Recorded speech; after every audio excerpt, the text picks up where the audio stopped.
Une fois que vous avez téléchargé ce petit logiciel, que vous l'avez ouvert, que vous avez téléchargé l'application Apache, OpenOffice ou LibreOffice, vous démarrez une composante de LibreOffice ou d'OpenOffice qui s'appelle Impress, et donc qui est un logiciel qui permet de faire des diaporamas. Donc vous arrivez sur une page comme ça. Alors si vous ne voulez pas ajouter un titre, cliquer pour ajouter un texte et que vous voulez une diapositive vierge, vous allez sur le côté là, mise en page, ici, et clac. Et là vous avez une mise en page vierge. Donc je vais vous donner un certain nombre de petits conseils, et en tout cas vous montrer un petit peu comment fonctionne ce logiciel. Lorsque vous voulez rédiger du texte, vous avez en dessous une barre de dessin. Si elle n'y est pas, vous allez dans affichage, barre d'outils, hop là, ici, vous cliquez sur dessin et elle va apparaître tout en bas. D'accord? Pour écrire du texte, tac, vous appuyez sur le T, c'est une zone de texte. Vous la faites de la taille que vous voulez. D'accord? Vous écrivez votre texte. Vous pouvez lui modifier la police, la taille. Je vous conseille d'écrire assez gros pour que ça se voit un peu partout dans la salle. Hein. Le minimum, c'est 20, à mon avis. Hein. Voilà, on peut bouger ce truc, le texte, etc. On peut le mettre en gras, en italique, le souligner, enfin tout ce qu'on peut faire généralement avec du texte. On peut aussi lui changer sa couleur. On peut, si on clique dessus et qu'il y a les petits points comme ça, clic droit, lui rajouter des lignes en noir, en tout ce qu'on veut, augmenter la largeur de la ligne, faire des tirets, etc. Toujours en clic droit, on peut remplir l'arrière-plan avec une couleur, avec des dégradés, voilà, je sais pas, moi ça me plaît, clac. Voilà ce qu'on peut faire. Voilà, ça c'est du traitement de texte classique. Si on en a besoin, on peut également mettre des formes géométriques. Vous avez tout ce qu'il faut ici. Des lignes, des flèches, vous avez des rectangles, des ellipses, et puis là, ici, vous avez des formes de base. Vous pouvez choisir, vous avez des flèches pleines, vous avez des étoiles, enfin vous avez tout ce que vous voulez, que vous tracez sur votre diapositive. D'accord? Mais vous pouvez également, du coup, animer vos diapos. Pour cela, ça se passera sur le côté dans Animation personnalisée. Alors là, moi, c'est déjà fait, mais je vais vous montrer comment ça fonctionne. Par exemple, je veux que les choses arrivent les unes après les autres. Vous vous rappelez, ça c'est quelque chose qu'on avait fait en classe. Donc, par exemple, je vais vous montrer ce que ça donnait. Moi, quand ça a été animé, voilà, j'ai appuyé une fois sur le clavier, voilà ce que ça fait, ou sur la souris. J'ai rappuyé une autre fois. Vous voyez, il y a des choses qui s'enchaînent, sans que j'ai besoin d'appuyer 50 fois sur le diaporama. Vous voyez, il y a des choses qui arrivent les unes après les autres. C'est moi qui ai programmé ce qui doit arriver, ce qui doit s'en aller. D'accord? Etc. Jusqu'à la fin. Bref. Donc, pour animer votre diaporama, vous cliquez sur votre élément, par exemple le point, sur le petit plus, ajouter l'effet. Il y a arrivée et sortie qui nous intéressent. Donc là, vous avez un certain nombre d'effets pour quand votre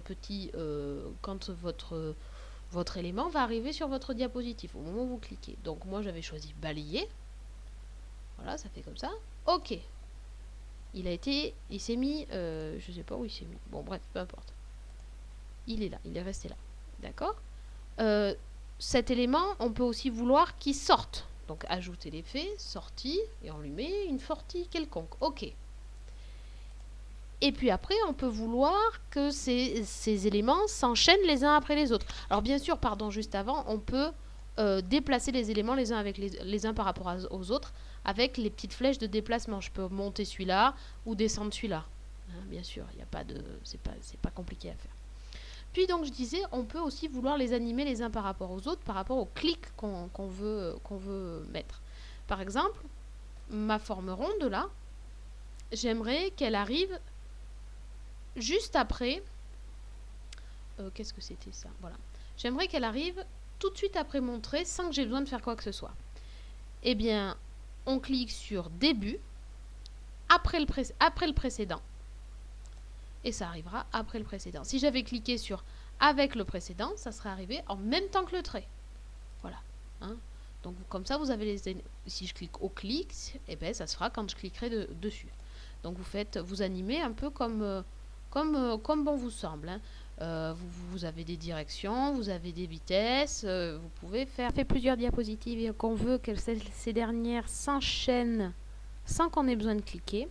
On va toujours sur notre côté, dans transition ici, on clique dessus et on a, pardon j'y étais, on a un certain nombre d'éléments qui arrivent. Alors on peut sélectionner les transitions qu'on veut, etc. Vous voyez, on choisit ce qu'on veut faire, enfin bon peu importe, ou on veut pas de transition. On choisit la vitesse de la transition, on choisit, alors si on veut pas que ça soit au clic justement et que ça s'enchaîne automatiquement après. Et on met un nombre de secondes précis ou de minutes précises pour savoir après combien de temps la diapo suivante va s'enchaîner. Et puis, on fait ça pour chaque diapositive. Pour intégrer de la vidéo dans notre diapositive, on va dans Insertion, Vidéo et son. Et là, on cherche la vidéo que l'on veut importer. On sélectionne. Tac, elle est importée. Alors, est-ce qu'elle dépasserait pas un peu de notre diapositive? Donc, on la met à la taille nécessaire, je suppose. Tac. Et quand on fait diaporama, qu'on lit notre diaporama, bon, là, on a mis notre transition.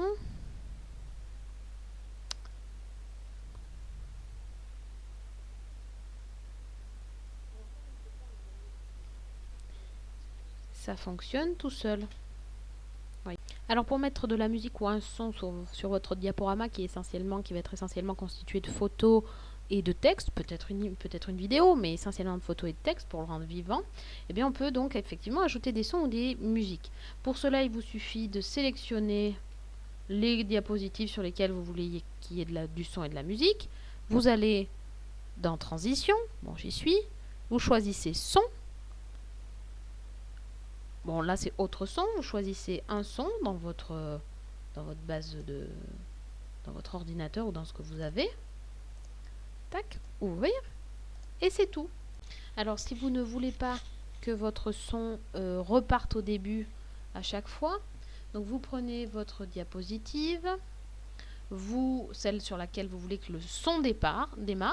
Vous choisissez votre son. Bon, soit vous avez déjà des sons qui sont mis là, soit vous cliquez sur autre son et vous allez chercher dans votre base de données à vous.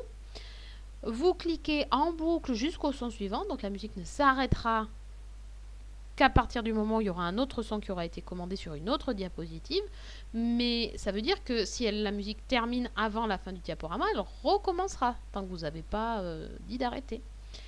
Et voilà, et c'est tout ce qu'il y a à faire.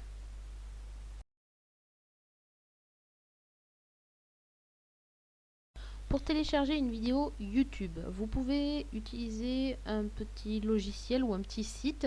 Vous allez sur internet, dans la barre d'adresse, vous tapez http://télécharger-vidéo avec un s-youtube.com.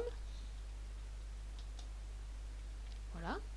Vous choisissez votre vidéo dans YouTube, vous copiez son adresse, vous retournez sur votre adresse pour télécharger, vous la collez, vous cliquez sur télécharger.